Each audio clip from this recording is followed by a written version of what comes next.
अस्सलाम वालेकुम नाज़रीन, गोल्ड एंड फॉरेक्स अपडेट में आपको खुशामदीद। नाज़रीन, आज हम बात करेंगे आलमी सराफा मंडी में सोने की कीमत में क्या तब्दीली आई है। लेकिन इससे पहले आपसे गुजारिश है कि वीडियो को लाइक और चैनल को सब्सक्राइब कर दें। जी तो नाज़रीन, आज सराफा मंडी के ताज़ा तरीन रेट्स के मुताबिक 24 करात में 1 तोला सोने की कीमत 3,60,000 रुपए है, जबकि 22 करात सोने की कीमत 3,30,000 रुपए, 21 करात में सोने की कीमत 3,15,000 रुपए, 18 करात में 1 तोला सोने की कीमत 20,70,000 रुपए है।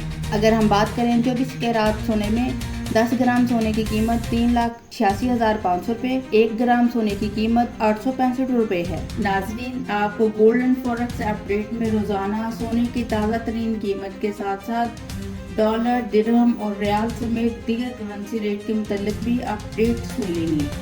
मिलते हैं अगली अपडेट में, इस उम्मीद के साथ कि आपने चैनल को लाइक और सब्सक्राइब कर दिया होगा। अपना ख्याल रखिएगा। अल्लाह हाफिज।